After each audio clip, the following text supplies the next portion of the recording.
Cara, tem um momento que deixa de ser assim uma questão de um jogo ou de outro, ou uma eliminatória ou outra, e tu passa a ter que considerar um problema muito maior dentro do futebol de um país, um problema sistêmico. Os caras têm que fazer uma revisão completa de tudo lá, cara. Das categorias de base, financiamento dos times, todas as regras possíveis e imagináveis, e tudo que tá sendo feito tem que ser revisto, porque não tem como, cara. Uma seleção do tamanho da Itália, tetracampeão mundial, só o Brasil foi mais vezes campeão mundial, né? Conseguir ficar fora de uma Copa por 3 edições. Tu pensa que o Brasil tá aí passando o aperto porque tá há 24 anos sem ganhar a Copa?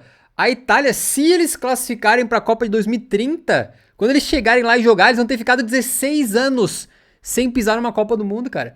É um negócio inacreditável, nem seleções pequenas, às vezes, ou médias, né, passam por tanto tempo assim. E claro que tem um problema de gerações também, né, o elenco italiano não é aquela coisa mais forte do mundo, não dá pra comparar com a França, por exemplo, mas tá longe de ser fraco também, eu acho que não é uma questão só de elenco, né. Tu pega de Marco Barella, Bastoni e Donnarumma, esses quatro aqui, quando eles estão bem, eles estão entre tops das suas posições no mundo. Locatelli, Tonali, Calafiori, esses aí serão titulares em muitos dos grandes clubes do mundo aí também. O Moise Kean não é tudo isso, mas pela Itália tem correspondido. Então, não é só uma questão de jogadores, ainda que se tu olha pro banco, tu percebe que realmente não é uma geração tão forte. Não é algo simples de se resolver, mas eu tenho a impressão que começou a ficar tão feio que os caras começam a ter mais medo e sentir mais pressão do que ter a confiança de que nós somos a Itália, nós somos grandes. Em muitas situações, o pensamento que vem na cabeça não é nós somos a Itália, é nós podemos ficar de fora de mais uma Copa, nós vamos fracassar novamente. E aí essa pressão se sobressai sobre a confiança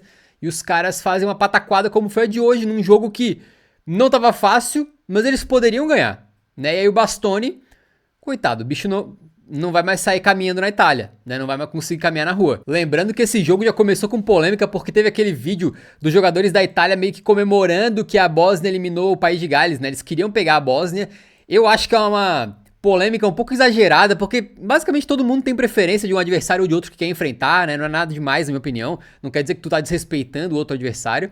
Mas gerou uma polêmicazinha, o Gattuso falou que eles foram tansos, o Dzeko meio que deu uma provocadinha, mas falou que faz parte também. Só que isso foi se intensificando ao longo da semana, porque chegou essa notícia aqui de que parece que tinha um italiano fazendo espionagem dentro do treinamento da Bósnia, né? E aí, cara, começa a ficar um negócio meio intenso. Essas coisas, elas são secundárias, digamos assim, mas elas vão ajudando a construir o clima da partida, né? E são coisas que certamente ajudam a motivar os bósnios numa situação que a Itália devia ficar pianinha, amigo. Tu não brinca com o perigo, tu não brinca com o perigo, né? E foi o que aconteceu, rapaziada. A Itália começou jogando mal, na minha modesta opinião, tá? A Bósnia foi melhor o primeiro tempo inteiro.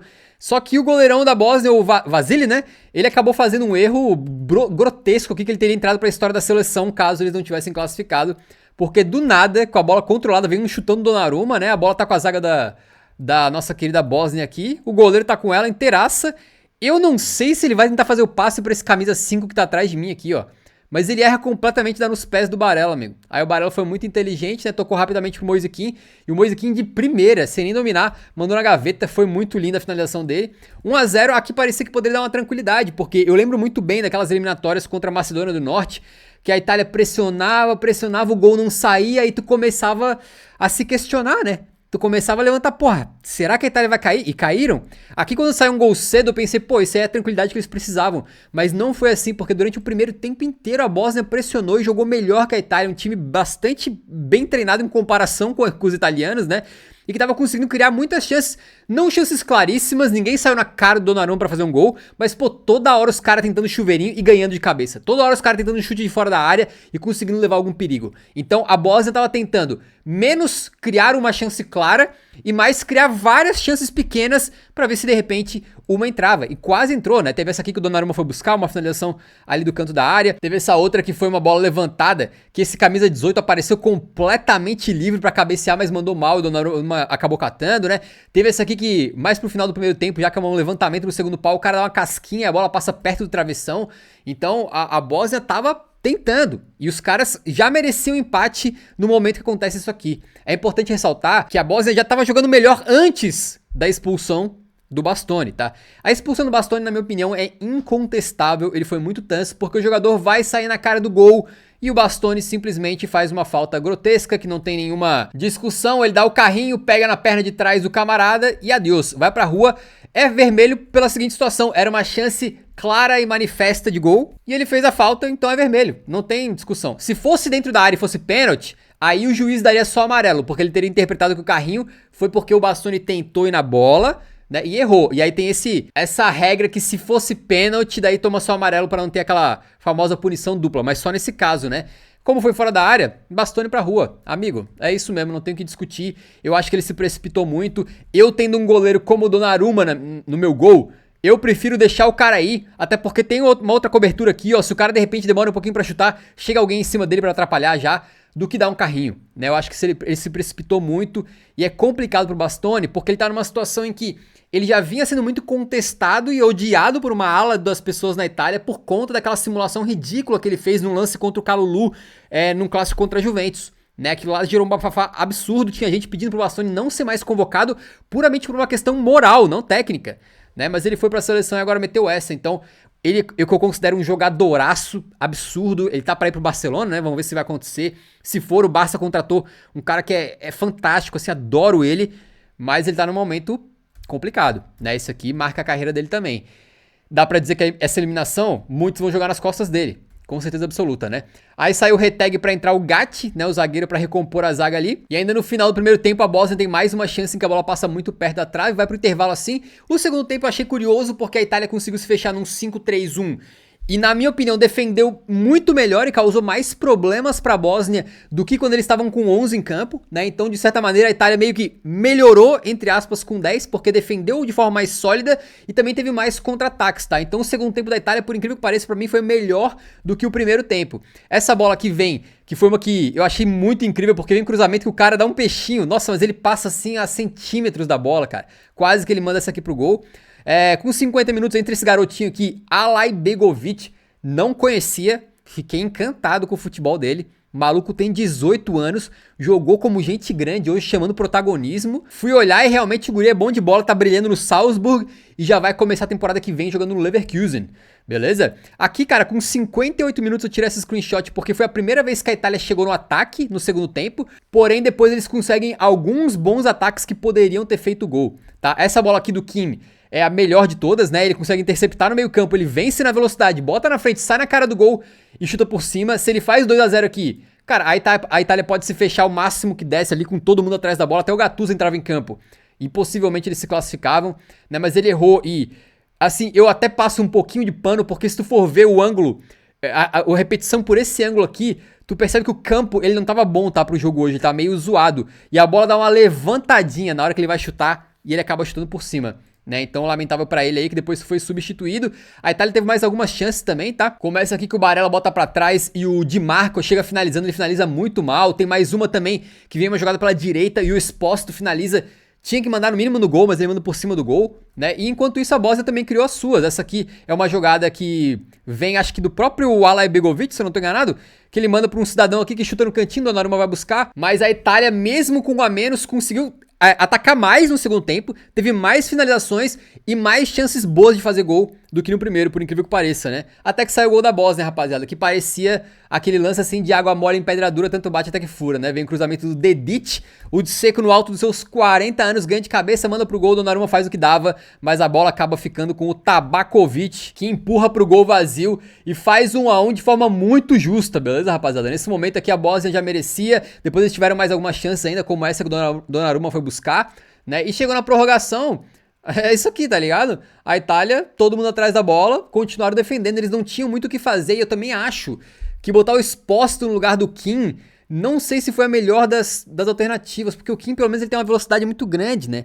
O Esposito, ele é um cara mais de área, mais de proteger, e claro que um cara desses também pode ajudar muito em contra-ataque, se ele fizer um pivô e esperar a chegada de alguém, né, que passe com mais velocidade, faça uma enfiada de bola, algo assim, mas eu não sei, eu tenho a impressão que o Kim, ainda mais considerando aquelas duas chances que ele teve, né, ele poderia ter continuado em campo, não sei se foi por causa de cansaço. O Gattuso conseguiu tretar com um adolescente da Bósnia, né? Parabéns pro Gattuso aí pela cabeça fria. E aqui tem um lance bem polêmico também, que é o seguinte, o tal do Palestra recebe um passe brilhante do Tonali aqui entre linhas, né? Vai sair na cara do gol e o malucão ali, Puta, eu esqueci o nome desse cara, mas esse cara é muito bom também. Muharemovic. Ele dá um carrinho e derruba o Palestra e o juiz acaba dando só um amarelo. Por que que eu acho que isso aqui foi meio polêmico, né? Os jogadores da Itália estavam reclamando muito por um vermelho, porque é uma jogada semelhante àquela do Bastoni. O cara vai sair na cara do gol, vem um carrinho por trás, derrubou o vermelho. Eu acho que a única interpretação para não dar vermelho aqui, tá? Eu não sei o que foi a interpretação do árbitro, tô tirando da minha cabeça isso.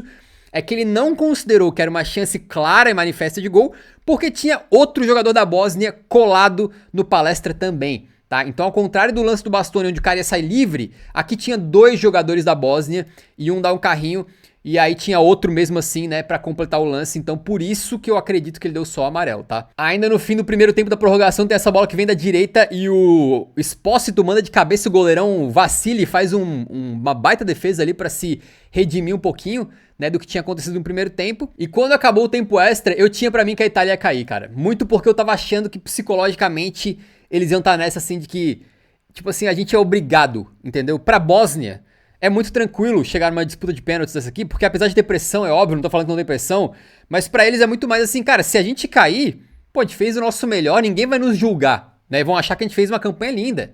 Agora, se a Itália cair, eles estão ferrados, então a pressão era toda da Itália aqui, meu irmão. E aí o Expósito começa batendo, né? Um cara jovem, tá começando a carreira agora, apesar dos 23 anos, né? Começou a jogar na Inter não faz muito tempo aí. Ele mandou por cima do travessão, uma batida horrorosa mesmo. E depois, quando vai o Cristante, esse sim, um cara mais experiente, é jogador da Roma aí há bastante tempo, né? Ele bota essa bola no travessão, um porradão. E aí depois os garotinhos da Bósnia, né? O Ajal Begovic lá bateu muito bem. E depois, esse aqui que é o Bayraktarevic, também bateu dele e fez, cara. É assim, um negócio que eu acho que desde que o Bastoni foi expulso, eu comecei a pensar que isso aqui aconteceria, né? Assim, a Bósnia, acho que ela não só venceu a Itália por causa do vermelho, mas ela fez por merecer, porque na maior parte do jogo ela foi melhor. Para os italianos, assim, é inacreditável, né? Tipo assim, imagina você, se o Brasil ficasse fora de 3 Copas, ou mesmo Portugal, que nunca ganhou uma Copa, mas que é uma seleção hoje em dia muito forte, muito competitiva. Imagina que Portugal ficar fora de 3 Copas, cara. Olha que é um negócio inexplicável, né? O Donnarumma ainda quis tretar com alguém no final, e a história do Donnarumma é incrível, porque, cara, pra quem não lembra, o Donnarumma, ele surge pro futebol com 16 anos, virando titular do gol do Milan. E de lá pra cá, ele se tornou um dos melhores goleiros do mundo aí, né? Já tá com 11 anos de carreira, 27 anos na cara, e o cara que era pra ser o substituto do Buffon na seleção italiana se tornou, mas não conseguiu jogar uma Copa do Mundo ainda. Se a Itália for pra Copa em 2030, o Donnarumma vai jogar a sua primeira Copa com 31 anos, cara. Olha só que desperdício de um talento geracional. E por falar em talento geracional, as grandes lendas da Itália vieram tentar salvar a seleção, né? Então hoje tava ali o Gattuso como técnico, mas o Bonucci e o Buffon também estão trabalhando na seleção. E mesmo assim eles não conseguiram fazer com que os caras se classificassem. Então parece realmente que é algo muito a ser pensado na Itália e é algo que não se resolve fácil, né? Eu acho que toda a reformulação que tu for fazer, se tu estiver pensando em formação de jovens, categorias de base, novas gerações, isso aí é coisa que leva muitos anos, cara, pra dar frutos. Não é de uma hora pra outra. Então a Itália, eu não sei, cara, mas é muito triste. Eu fiz uma enquete com vocês no Instagram e mais de 60% do nosso público por lá queria ver a Itália na Copa. Eu acho que justamente por esse sentimento que eu também tenho, de que, tipo, cara, Copa do Mundo é o lugar pra ter as melhores seleções, tem que estar, todas as maiores tem que estar lá, né? Eu prefiro ver assim, apesar de também gostar bastante das histórias, assim, de Cabo Verde, Curaçao, né? Eu quero ver a Copa do Mundo mais forte que der. Eu queria muito ver a Itália lá, mas ficou pra próxima, né? Cara, olha aquilo que eu falei, a Bósnia chutou 30 vezes na partida contra 9 da Itália, com o detalhe de que foram 11 certas e mesmo assim apenas 1.81 de gols esperados, ou seja, a Bósnia apostou muito em muita finalização, mesmo que elas não fossem de qualidade, digamos assim, né? E acabou sendo, nesse caso aqui, recompensada, ainda que grandes chances, ó, foi 2-2. Se o Kim não perde aquela na cara do gol, meu amigo, de repente as coisas teriam sido diferentes. Só rapidinho alguns detalhes aqui, né? O Vassili, que cometeu aquele vacilo, depois se redimiu. O Dedić do Benfica jogou muito bem. Esse gurizão aqui Fiquei muito surpreso. Muharemovic, nunca tinha ouvido falar. O guri é bola, hein? Certeza que vai parar num time um pouco maior. Em breve tá jogando no Sassuolo, né? E esses aqui são muito bons também. O Bayraktarevic e principalmente o que veio do banco, que é o Alay Begovic. Esse aqui, molecada, 18 anos. Pô, a atitude que esse guri tem, a coragem que ele tem, é brincadeira. O cara jogando contra a Itália, valendo classificação pra Copa do Mundo, parecia que tava jogando uma pelada do lado de casa, assim, no bom sentido, entendeu? Jogando destemido, cara. Muito massa. E a grande história, né, rapaziada, dessa classificação de ser 40 anos de idade, beleza? Jogando na Série B da Alemanha, vai pra Copa do Mundo e ainda acabou o jogo todo enfaixado, que ele caiu em cima do ombro, né? E acabou todo zoado o jogo, velho. Que história desse homem também. Talvez o maior bósnio de todos os tempos no futebol, né? Se você não é inscrito aqui do canal ainda, se inscreva pra acompanhar os pós-jogos com a gente, beleza? Mais tarde eu volto aí com o pós-jogo de Brasil contra a Croácia.